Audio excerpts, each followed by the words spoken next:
Why did the Trump campaign just post a video that could essentially act as an endorsement for Vice President Kamala Harris? See, they tried to post a video of Kamala talking to Oprah and make fun of what Kamala was saying, but they chose the wrong clip because it immediately backfired. It went viral because of how relatable and normal and American Kamala sounds. So the end result was the Trump campaign posting a video that was injected into the feeds of millions of people across social media, a lot of Republicans who now think that Kamala is more relatable than they did before. I want to play this clip for you, but first, I want to break down these new public filings that place Matt Gaetz at the center of a sex trafficking scandal. This rumor that has been bubbling under the surface for a while just broke open with these new court filings. We have 46 days to go until the election, and we have a lot to break down, so make sure you leave a like, make sure you subscribe to the channel, and let's jump in with this article titled, "New Court Filings Place Matt Gaetz at a Party at the Center of the Sex Trafficking Scandal."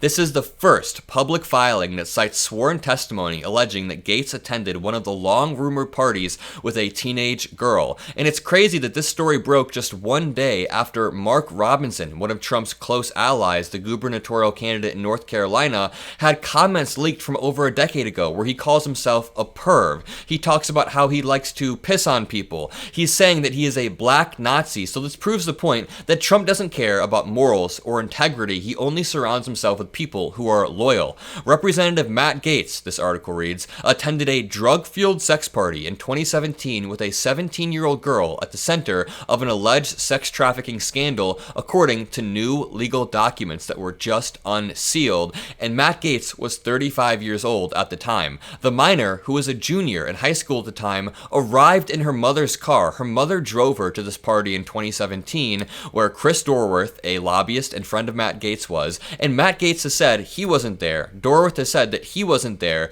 The lobbyist claimed that he had been unfairly dragged into this alleged sex trafficking scandal that has dogged Gaetz and his allies for years, but one eyewitness cited in the court filings, a young woman referred to as KM, provided a sworn affidavit that claimed the teenage girl was naked, partygoers were there to, quote, engage in sexual activities, alcohol, cocaine, ecstasy, marijuana were present, and the teenage girl was identified in the filings, and the following guests were present. A.B., K.M., B.G., Matt Gaetz, lawyers wrote in the filings. She also confirmed that Gaetz' friend Dorworth was there. Gaetz' own ex-girlfriend, additionally, who was present, provided testimony that lawyers say rebuts Dorworth's and Gaetz' claims. So all of Matt Gaetz' claims just got blown out of the water with one single court filing. It was really that simple. That brings us on to this story. The Trump War Room, an account on Twitter that officially represents the Trump campaign, that has posted some heinous, racist stuff in the past. Remember that meme that they posted? It's not even a meme. They posted a photo about your neighborhood under Trump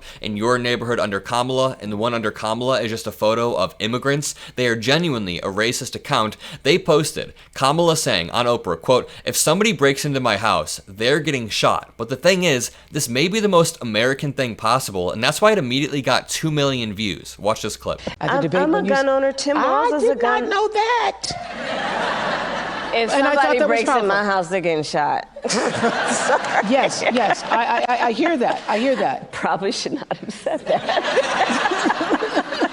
But my staff will deal with that later. Yeah. I love that, and she should say stuff like that more. I mean, Trump is so unapologetic about the stuff that he says. Why not be unapologetic about things that the average American would relate to? Yeah, of course, if somebody breaks into your house.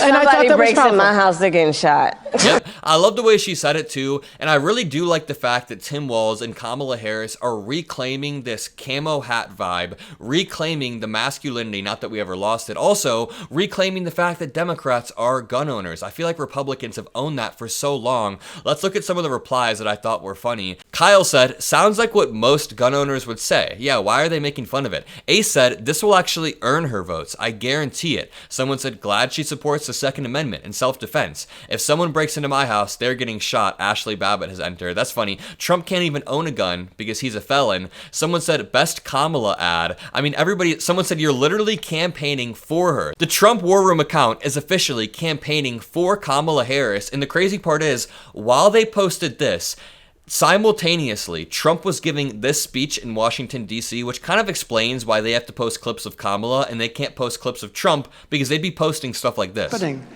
If I don't win this election, and the Jewish people would really have a lot to do with that if that happens, because at 40%, that means 60% of the people are voting for the enemy. Trump gave two different speeches last night, two separate speeches, both about anti-Semitism, and during both of these speeches, he said that the Jewish people would be to blame if he lost. Then he says the Jewish people haven't treated him well. He's so whiny and complaining. But look, this is the most important election in the history of the United States, and it's also the most important election in the history of Israel. The United States election is the most important election in the history of Israel, actually, if you think about it. How crazy does that sound? But it's true.